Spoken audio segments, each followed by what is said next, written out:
Today we are going to learning about 10th biology 5th chapter coordination లో part 5. ఇది last part. దీంతో మనం ఈ చాప్టర్ క్లోజ్ చేయొచ్చు. దాంట్లో ఇంతకు ముందు పార్ట్ 4లో మనం యానిమల్లో ఉండే హార్మోన్స్ గురించి చూసాము. ప్రజెంట్ మనం ప్లాంట్స్లో ఉండే హార్మోన్స్ గురించి ఒక్కసారి చూద్దాం. ఫీడ్బ్యాక్ మెకానిజం అంటే ఏంటి? హార్మోన్స్ రెగ్యులేషన్నే ఫీడ్బ్యాక్ మెకానిజం అంటారు. అలాంటి ఫీడ్బ్యాక్ మెకానిజం హార్మోన్స్ రెగ్యులేషన్ అనేది ప్లాంట్స్లో కూడా ఉంటుంది. ప్లాంట్స్ కూడా లివింగ్ ఆర్గానిజమ్స్ అని చెప్పిన సైంటిస్ట్ ఎవరు అంటే జగదీష్ చంద్రబోస్ అన్న సైంటిస్టు ఫస్ట్ టైం ప్లాంట్స్ కూడా లివింగ్ ఆర్గానిజమ్సే అని చెప్పటం జరిగింది. ఆయన క్రెస్కోగ్రాఫ్ అనే ఎక్స్పెరిమెంట్ చేసి ప్రూవ్ చేయటం జరిగింది. దీనికి గాను ఆయనకి నోబెల్ ప్రైజ్ రావటం జరిగింది.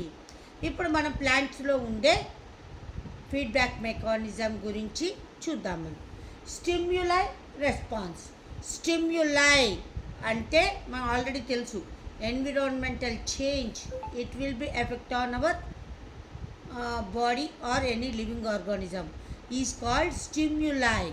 ఆ స్టిమ్యులైకి లివింగ్ ఆర్గానిజం ఏదైనా సరే చూపించే యాక్షన్ని రెస్పాన్స్ అని చెప్పేసి అంటూ ఉంటారు. ఈ స్టిమ్యులై, ఈ రెస్పాన్స్ అనేది ప్లాంట్స్లో కూడా మనకి కనబడుతుంది. మరి ఈ ప్లాంట్స్ ఒక మనమేనా అంటే ఒక యానిమల్సే కాదు, ప్లాంట్స్ కూడా మూమెంట్ చూపిస్తాయి. మరి ప్లాంట్స్ ఎలా మూమెంట్ చూపిస్తాయి అన్నది మనం నెక్స్ట్ లేటర్ చూద్దాము. ప్రజెంట్ ఇప్పుడు మనం ఈ స్టిమ్యులై రెస్పాన్స్ అనేది ప్లాంట్స్లో ఎట్లా కనబడుతుంది అంటే దానికి ఎగ్జాంపుల్ చూద్దాం. మైమోజా పూడిక, దీనినే టచ్ మీ నాట్ ప్లాంట్ అంటారు. దీన్నే తెలుగులో అత్తిపత్తి మొక్క అని కూడా అంటారు. దీన్ని మనం ఆ లీఫ్ దగ్గర గట్టిగా ప్రెస్ చేసినప్పుడు ఇమీడియట్గా ఆ లీవ్స్ అనేవి ఫోల్డింగ్ చూపిస్తాయి. అంటే ఒక్కోసారి ముడుచుకుపోతాయి, మనం ముట్టుకోగానే ఆ లీవ్స్ అనేవి ఫోల్డింగ్ చూపిస్తాయి, ముడుచుకుపోతాయి అన్నమాట. అంటే ఏంటి? మనం చూపించే స్టిమ్యులైకి ఆ ప్లాంట్ అనేది రెస్పాండ్ అవ్వటం జరుగుతూ ఉంటుంది. ఇక ఈ టచ్ మీ నాట్ ప్లాంట్లో మరి అది ఎందుకు ముడుచుకుపోతుంది అంటే దాని యొక్క లీఫ్ బేస్ అనేది స్వెల్లింగ్స్ అంటే చాలా ఉబ్బెత్తులు ఉండటం జరుగుతూ ఉంటుంది, ఉబ్బిపోయినట్టుగా ఉంటుంది దాని లీఫ్ బేస్. అయితే ఎందుకలా లీఫ్ బేస్ ఉబ్బిపోయి ఉంటుంది అంటే ఆ లీఫ్లోని సెల్స్ మధ్య ఎంటీ స్పేసెస్ ఉంటాయి, ఇంటర్ సెల్యులార్ స్పేసెస్ అనేవి ఉంటాయి. ఆ స్పేసెస్ మొత్తం కూడా వాటర్ అనేది ఫిలప్ అయి ఉంటుంది.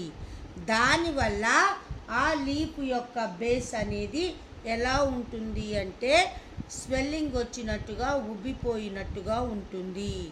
ఆ ఇంటర్ సెల్యులార్ స్పేసెస్ని ఏమంటారు అంటే పుల్విని అని చెప్పేసి అంటూ ఉంటారు. ఎప్పుడైతే మనం ఆ ప్లాంట్ యొక్క లీఫ్ని ప్రెస్ చేస్తామో అది ఇమీడియట్గా ఏమవుతుంది అంటే ఆ స్వెల్లింగ్స్లో ఉన్న వాటర్ కాస్త బయటకు వచ్చేస్తుంది. ఆ బయటికి రావడం వల్ల ఆ లీఫ్ మొత్తం కూడా ఫోల్డింగ్ అవ్వటం జరుగుతూ ఉంటుంది.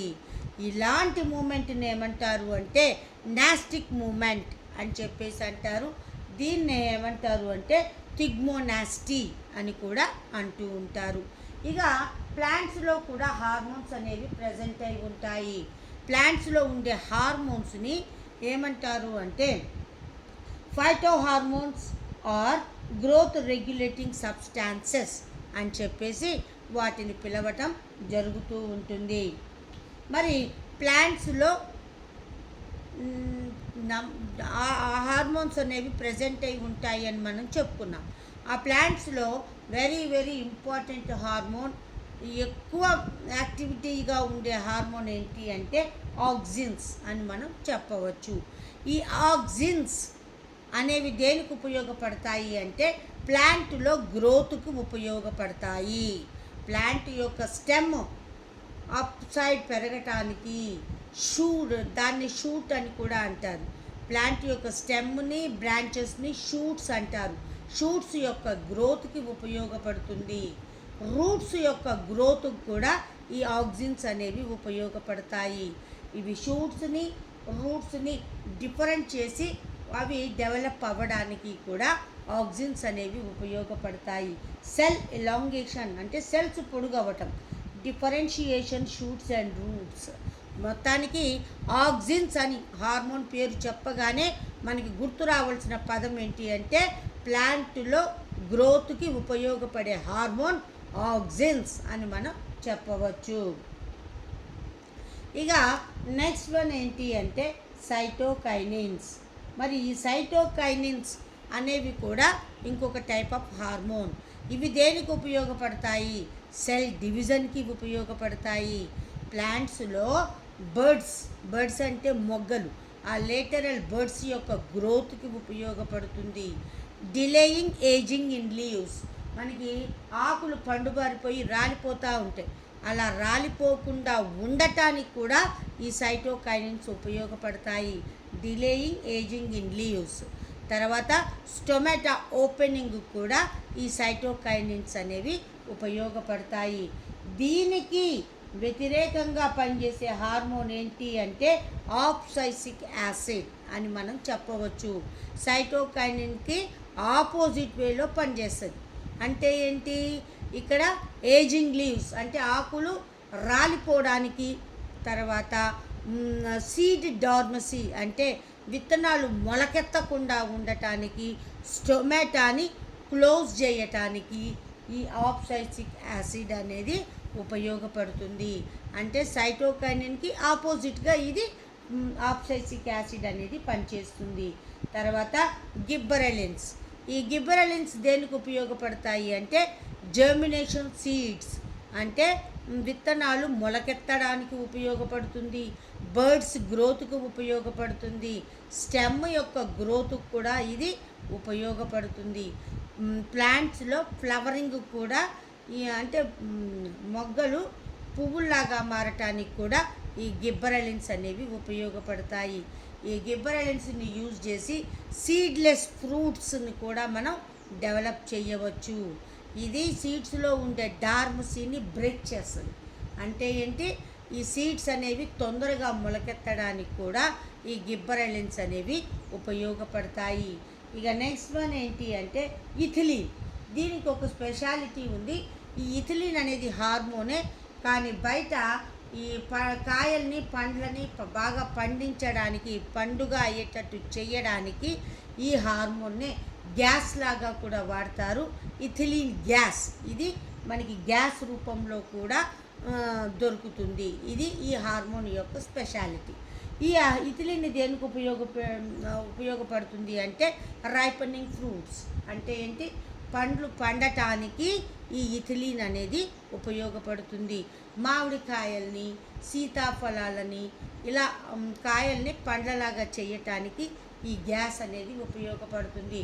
మనం మార్కెట్లో చూస్తూనే ఉంటాం. సీజన్ వచ్చిందో రాలేదో మంచిగా ఎల్లో కలర్లో ఉండే ఫ్రూట్స్ మనకి ఏది మ్యాంగో ఫ్రూట్స్ అనేవి మనకు కనబడుతూ ఉంటాయి. అవి దేంతో పండిస్తారు అంటే పండేటట్టు చేస్తారు అంటే ఈ ఇథిలీన్ ద్వారా చేస్తారు. సో రైపనింగ్ ఫ్రూట్స్ కూడా ఇథిలీన్ అనేది ఉపయోగపడుతుంది. ఇక ప్లాంట్స్లో మ్యాక్సిమం ఇంతకు ముందే చెప్పుకున్నాం, ప్లాంట్స్ కూడా మూమెంట్ని చూపిస్తాయి అని మనం చెప్పుకున్నాం. అలా ప్లాంట్లో మూమెంట్ చూపించడానికి కారణం ఏంటి అంటే ఈ ఆక్సిన్సే అని మనం చెప్పవచ్చు. మరి ప్లాంట్స్ ఎలా మూమెంట్ చూపిస్తాయి అంటే లైట్ ఎటువైపు ఉంటే అటువైపు ప్లాంట్ అనేవి గ్రోత్ అవ్వటం జరుగుతూ ఉంటుంది. దీన్ని ఫస్ట్ టైం అబ్జర్వ్ చేసిన సైంటిస్ట్ ఎవరు అంటే చార్లెస్ డార్విన్ అన్న సైంటిస్ట్ ఫస్ట్ టైం దీనిని అబ్జర్వ్ చేయటం జరిగింది. ఇక నెక్స్ట్ చూడండి, 1926లో ఎఫ్డబ్ల్యూ వెంట్ అన్న scientist first time phyto hormones అయిన ఆక్సిన్స్ని ఫస్ట్ టైం అతను డిస్కవర్ చేయటం జరిగింది. ఈ ఆక్సిన్స్కి అతను ఏమని పేరు పెట్టాడు అంటే ఇన్ఫ్లుయెన్స్ అని చెప్పేసి పేరు పెట్టాడు. ప్లాంట్లో గ్రోత్కి ఏదో ఒక ఫ్యాక్టర్ ఇన్ఫ్లుయెన్స్ చూపిస్తుంది అని చెప్పేసి అతను కనుక్కోవడం జరిగింది. అతను ఆ ఫ్యాక్టర్కి ఏమని పేరు పెట్టాడు అంటే ఇన్ఫ్లుయెన్స్ అని చెప్పేసి పేరు పెట్టడం జరిగింది. ఈయనే ఆ ప్లాంట్స్ నుండి ఆ హార్మోన్స్ని సెపరేట్ చేయటం కూడా జరిగింది. ఎఫ్డబ్ల్యూ వెంట్ అన్న సైంటిస్ట్. ఇక ఆక్సిన్ అంటే ఏంటి? ఆక్సిన్ అన్న పదం గ్రీక్ వర్డ్. దీని యొక్క మీనింగ్ ఏంటి అంటే టు ఇంక్రీజ్ అంటే ఏంటి? పెంచడానికి గ్రోత్కి ఉపయోగపడుతుంది అని చెప్పేసి దీని యొక్క అర్థం అన్నమాట. ఇక నెక్స్ట్ వన్ ఏంటి అంటే ఈ ప్లాంట్స్లో మూమెంట్ అనేది కనబడుతుంది అని చెప్పుకున్నాం కదా. ఎక్స్టర్నల్ స్టిమ్యులైకి ఈ ప్లాంట్స్ అనేవి మూమెంట్ చూపిస్తాయి. అట్లా ప్లాంట్స్ ఎక్స్టర్నల్ స్టిమ్యులైకి ప్లాంట్స్ చూపించే మూమెంట్ని ఏమంటారు అంటే ట్రోపిజం ఆర్ ట్రాపిక్ మూమెంట్ అని చెప్పేసి అంటూ ఉంటారు. మరి ప్లాంట్స్ చూపించే మూమెంట్స్ ఎన్ని టైప్స్ ఉంటాయో చూద్దాం మనం. ఫోటోట్రాపిజం, జియోట్రాపిజం, టిగ్మోట్రాపిజం అని చెప్పేసి దీంతోపాటు కీమోట్రాపిజం అని మొత్తం 4 టైప్స్ ఆఫ్ మూమెంట్స్ని ఇవి చూపిస్తూ ఉంటాయి. ఫస్ట్ వన్ చూద్దాం మనం, ఫోటోట్రాపిజం. ఇంతకుముందే చెప్పుకున్నాం, లైట్ ఎటువైపు ఉంటే అటువైపు ప్లాంట్స్ చూపించే మూమెంట్నే ఫోటోట్రాపిజం అని చెప్పేసి అంటూ ఉంటారు. దీనికి బెస్ట్ ఎగ్జాంపుల్ ఏంటి అంటే సన్ఫ్లవర్ ప్లాంట్స్. ఈ సన్ఫ్లవర్ ప్లాంట్స్ ఏంటి అంటే సన్లైట్ ఎటువైపు అయితే పడుతుందో అటువైపు బర్డ్స్ అనేవి ఫ్లవరింగ్ అవ్వటం జరుగుతుంది. అందువల్ల సన్లైట్ ఎటువైపు ఉంటే అటువైపు ఆ పువ్వులు ఉండటం జరుగుతూ ఉంటుంది. అంతేగాని పువ్వు గుండ్రంగా సూర్యుడు ఎటువైపు ఉంటే అటువైపు తిరగటం కాదు. ఆ వైపు ఉన్న బర్డ్స్ ఫ్లవరింగ్ అవుతాయి, సన్లైట్ ఎటువైపు ఉంటే అటువైపు. సో అలాంటి మూమెంట్ని ఏమంటారు అంటే ఫోటోట్రాపిజం అని చెప్పేసి అంటూ ఉంటారు. ఇక డార్విన్ అన్న సైంటిస్ట్ కనుక్కున్నాడు ఫస్ట్ టైం అని చెప్పుకున్నాం కదా. ఆయన ఏ ఎక్స్పెరిమెంట్ చేశాడు అంటే ఒక ప్లాంట్ని తీసుకొని దాన్ని చీకటి గదిలో ఉంచి ఒక చిన్న రంధ్రం ద్వారా లైట్ లోపలికి వచ్చేటట్టు చేశాడు, సన్లైట్. అయితే ఆ చివరి కొమ్మ యొక్క చివరి భాగం ఎటువైపు అయితే సన్లైట్ వస్తుందో అటువైపు గ్రోత్ని చూపించటం జరిగింది. ఇలాంటి మూమెంట్నే ఫోటోట్రాపిజం అంటారు అని Charles Darwin first time observe చేయటం జరిగింది. ఇక నెక్స్ట్ వన్ ఏంటి అంటే జియోట్రాపిజం.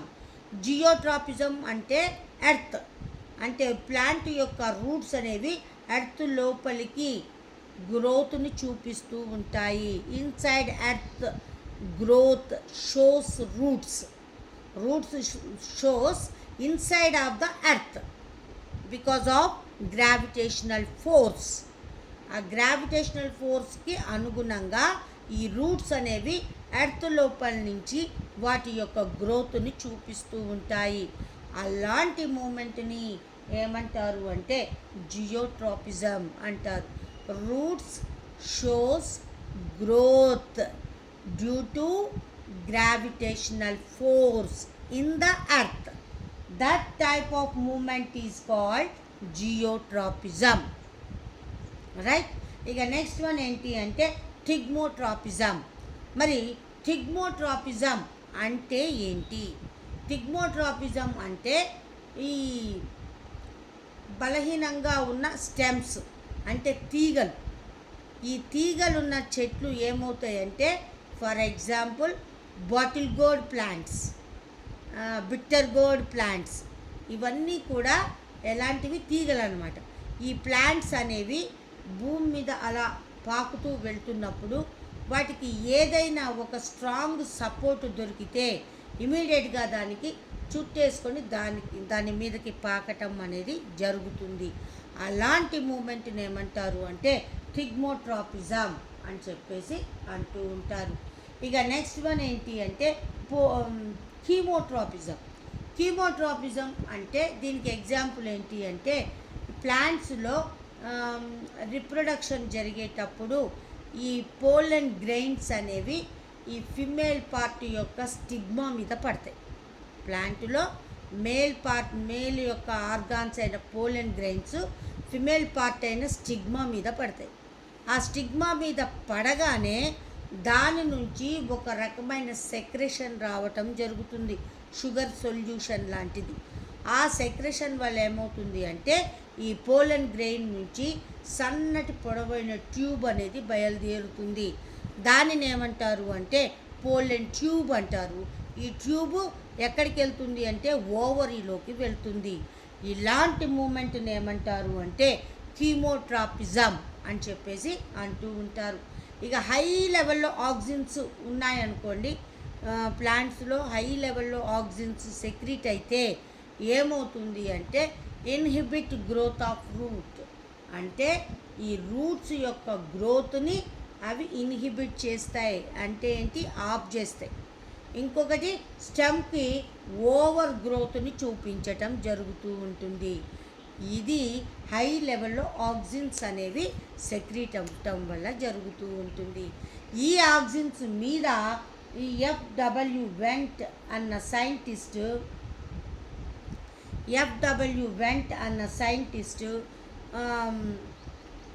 వాటి మీద ప్రయోగం చేయటం జరిగింది. అగార్ బ్లాక్ అన్న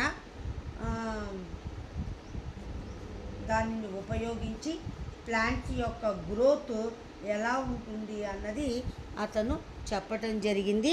ఇప్పుడు మనం ఆ ఎఫ్డబ్ల్యూ వెంట్ చేసిన ఆ ప్రయోగం గురించి ఒక్కసారి చూద్దాం మనం.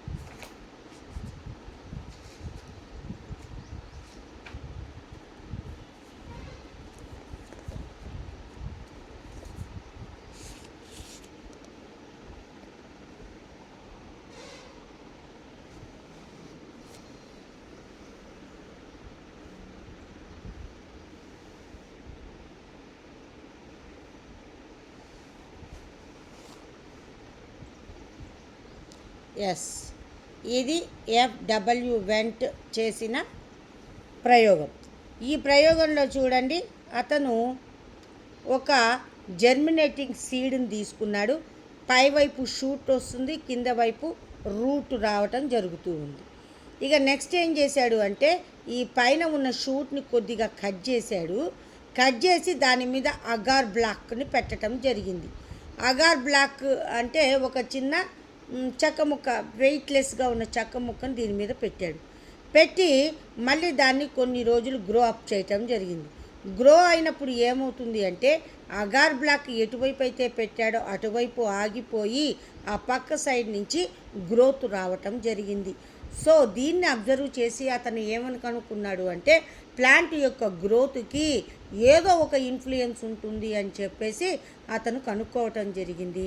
ఆ తర్వాత రోజుల్లో ఆ ఇన్ఫ్లుయెన్స్కే హార్మోన్ అని చెప్పేసి పేరు పెట్టడం జరిగింది. ఇది ఎఫ్డబ్ల్యూ వెంట్ యొక్క ప్రయోగం.